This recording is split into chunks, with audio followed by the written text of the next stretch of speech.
I'm a presenter on Xfm Scotland. My remit's mainly new music, and because of that, there's a lot of great stuff coming out of Scotland at the moment. So I'm along with your sign to just I walk away with pockets full of demos. Some bands I've come across before, some I haven't.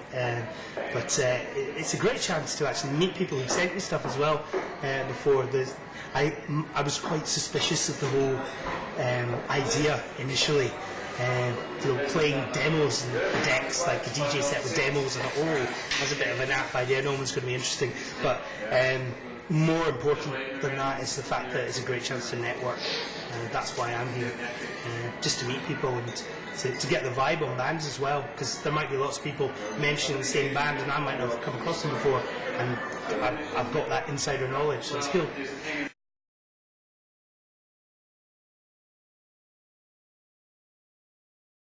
They seem to love it. A lot of them seem to think, oh, our track's getting played at 5 minutes past 6 or whatever. That doesn't matter.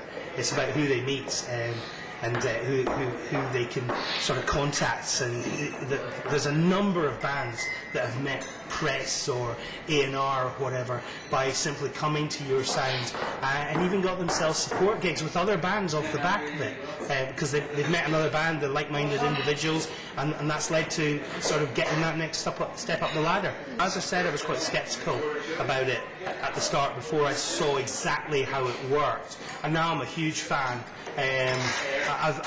I've been along 5 or 6 times now to your sound. I just think it's a great opportunity to see what's going on, and from a band's point of view, it's a good opportunity to get their music out there by handing out demos or whatever.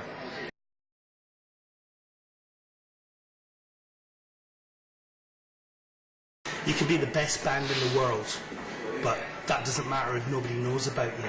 So it's important to get your music out there, either by playing live, getting your stuff played on the radio or whatever. I'm just back from the In the City New Music Conference and Convention in Manchester, where it was noticeable. I've been a few times, but it's noticeable this year, the number of bands that were so proactive in getting their name across, whether it was a case of parking a van outside the hotel where the seminars were taking place, and with their logo on the side of the van, blasting their sounds out, or handing out flyers and saying that go to our website, you can get these free downloads, MP3s, or just telling you, come round, have you got 5 minutes, have you got 5 minutes, there's a double-decker bus parked round the corner, our band's playing there in 5 minutes, go round, just check us out.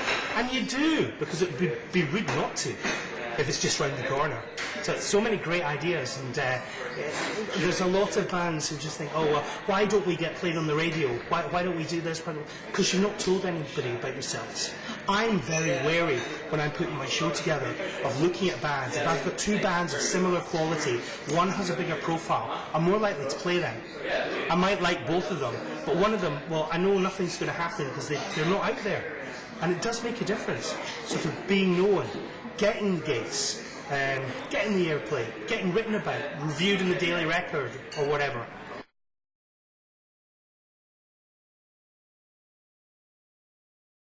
They tend to say, here's our demo, can you give us a session? And I'm like, no, it doesn't work like that. I would rather than some totally unknown band coming on, it might be a brilliant band, but some totally unknown band coming in to do a session, it's not going to do anybody any favours. If they built up their profile to deserve a session, that's where the bands have to work at it. And I have to say to them, yes, I'll give you a session, I've no option but to give you a session. But to just like hand me a demo and say, like, give us a session on the strength of this, it ain't going to work. There's so many bands out there. It's unbelievable. Places like Fury Murray's and Tuts and Sleazy's putting on bands. I compile a wee gig guide for myself, and it's like, I would say 80% of the bands I've not come across at all. And they're local bands. I don't know how many hundreds of bands there are in Glasgow alone, never mind Dundee and Edinburgh. And Dundee, by the way, is the most exciting place for music right now in Scotland. I was at a gig at the Westport Bar the other week, and I was just dumbfounded by the quality of the local bands that I was seeing. Off the back, I must say, of The View, they're all mates of The View, who are doing incredible things at the moment. But there's a scene, a proper scene, where all the bands are supporting each other. And I think that's important as well, that, you know, if you are a support act, and you get a gig at Tuts, you encourage your mates to come along, but you get them to stay for the headline act. Otherwise, a place like Tuts ain't going to book you again, because all your mates went off when you finished. So try and encourage your mates to check out the other bands there. You might be lower down the bill than them, and your mates might be coming to see you, but you've got the gig with this other headline band, and you're not doing yourselves much favours.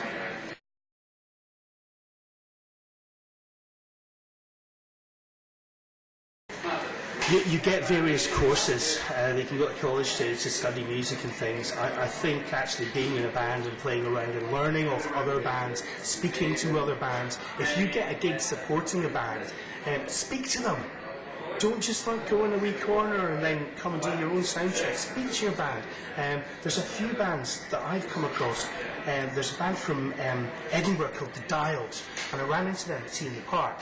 And they just dragged their way into the festival. They didn't actually have tickets. They saw Wolfmother loading onto their stage, onto the NME stage. All right, and they helped them load their gear. And then they got to put out balloons for Wolfmother. And then later on, eventually they got kicked out, but they were kicked out into the arena, which they didn't have passes for anyway. And since then, every gig they go to, they ask questions. And as a result, they got to support the Subways, not once, but twice. And Billy from Subways has offered to help record their first single. All by networking, all by being in the right place and speaking to people. That is vital. You can learn so much of sound bands and other bands that are touring. It's brilliant. And the Dials deserve all the credit for that. I don't normally write biographies for bands just because it's quite time consuming and everybody asks me. They're the only band I've written the official biography for, just because I like the way they went about things.